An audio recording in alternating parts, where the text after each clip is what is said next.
I'm Edie Lush, and I'm here at the Hub Pavilion in Copenhagen and delighted to be joined by Remy Garderet and Daniel Emmet, and they're from INNOVO Energy Solutions. Now, so tell me, what are you guys doing here in Copenhagen? Well, we're here because we have a great interest in black carbon, which is not known by everybody, but it's increasingly being discovered to be one of the major climate forcing aerosols. It's basically soot that comes from diesel engines and rural stoves, and it settles on the ice of the Himalayas, melts it quickly, is melting the Arctic quicker than has been expected. And there's easy solutions to remove black carbon. So we want to see if we can make the existing climate change agreements and the targets somehow incorporate black carbon, encourage action on that. And how's it going? So far so good. I mean, Copenhagen's obviously everybody's here. Everybody who thinks and works on climate change is here thinking about these issues, and so we're just beating our drum and trying to talk to as many people as we can. We're trying to learn more about how everything works and learn about the process and what the best avenue in. As Remy said, this is black carbon is outside of the existing framework for dealing with climate change. Which seems amazing, seeing as it's been around for such a long time. That's right. I mean, it's obviously a primary ingredient in air pollution in urban cities, and yet it's just recently being understood to be a major climate forcing agent, as Remy said, and yet it's not dealt with through the traditional climate frameworks, and so we're trying to make a case for that. So we're meeting with folks here, as Remy said, from the Arctic countries who have a particular interest in this because it's causing this accelerated melting. We're meeting with folks from developing countries who have huge black carbon problems. And the benefit of addressing black carbon for climate change is that you also deliver co-benefits at home for public health and economic development. So there's theoretically would be a great interest in addressing black carbon in developing countries that don't have the tradition of effective air pollution frameworks.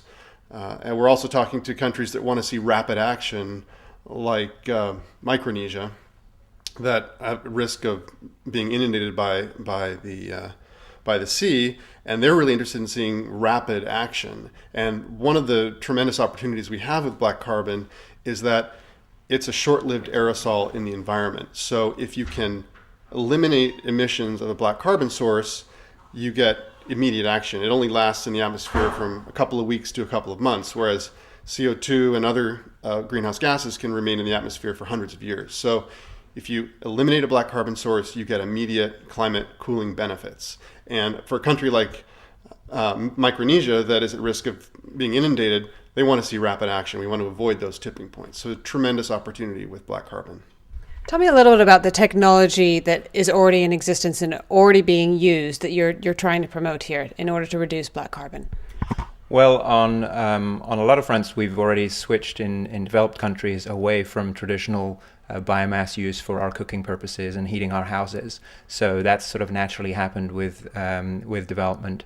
And one of the main sources of the black carbon that creates most of the warming are from dirty diesel engines, incomplete combustion, and in some ways that's been helped by more advanced engines, but also particle traps that you can put on diesel engines to reduce those emissions. Those have typically been instituted for health purposes to reduce smog and the health effects of that.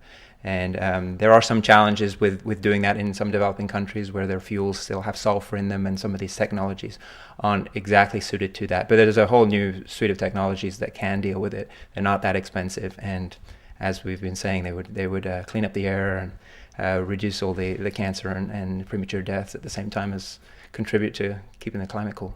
So pretty serious stuff. And are you hopeful that you'll see anything come out of Copenhagen? Well, big picture, yes, we're hopeful that there's some sort of an agreement that moves us forward. Whether we see anything on black carbon specifically, our hope here is that we elevate the issue beyond where it's been traditionally, and since the science has really come together and we're getting some real clarity on these impacts, the next step is to get sort of folks thinking about policy. And I think we'll make some progress, but it's not going to be in any kind of a formal agreement. But that's the next step. So we got to elevate it first and begin the discussions and hopefully we'll get to the next step, maybe the next time around. Okay, hopefully go from there. Daniel and Remy, thanks very much for coming along to the Hub Pavilion here in Copenhagen, and I'm Edie Lush.